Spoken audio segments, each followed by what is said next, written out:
It all started on a chilly autumn morning in New York City. The streets were alive with honking cars, the smell of roasted chestnuts, and people rushing to work.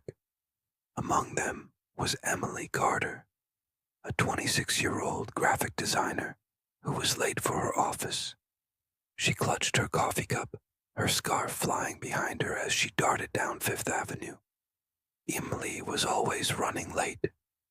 Her friends teased her that she lived in her own time zone.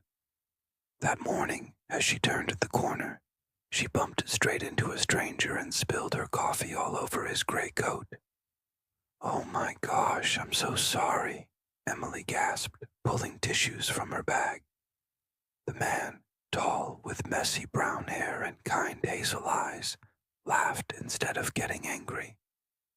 "Don't worry, I needed a coffee bath today." Emily blushed. "No, really, let me pay for dry cleaning."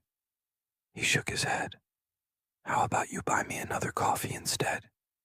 And that was how Emily met Ryan Miller, a 28-year-old architect who had just moved back from Chicago. First, impressions. They ended up sitting together at a small cafe nearby. Emily ordered her usual caramel latte, while Ryan got a black coffee. "You actually drink it without sugar?" she asked, making a face. Ryan grinned. "I like it strong, bitter but honest." Emily laughed. "That's the most dramatic description of coffee I've ever heard." Their conversation flowed easily, like they had known each other forever. Emily found out that Ryan had moved back to the city to work on a new community housing project. He discovered that Emily loved to draw illustrations of everyday city life: subway musicians, street vendors, kids chasing pigeons. When they finally left the cafe, Ryan walked her to her office building. Before they parted, he said, "So, Emily, who spills coffee, would you like to grab dinner sometime?" Her cheeks warmed. "Only if you promise not to call me that again." "Deal." Falling into rhythm, over the next few weeks, Emily and Ryan started meeting often. Dinner turned into weekend walks through Central Park, museum visits, and long conversations under fairy lights in tiny restaurants.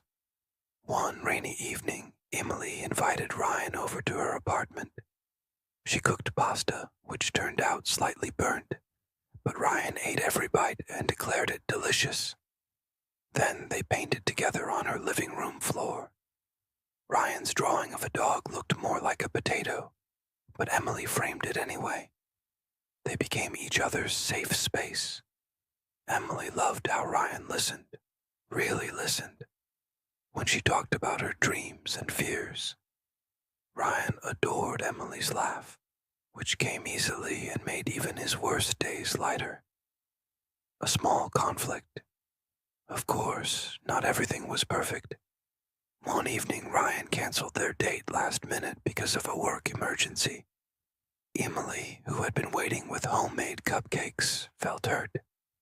She didn't call him back for 2 days. When they finally met, she crossed her arms.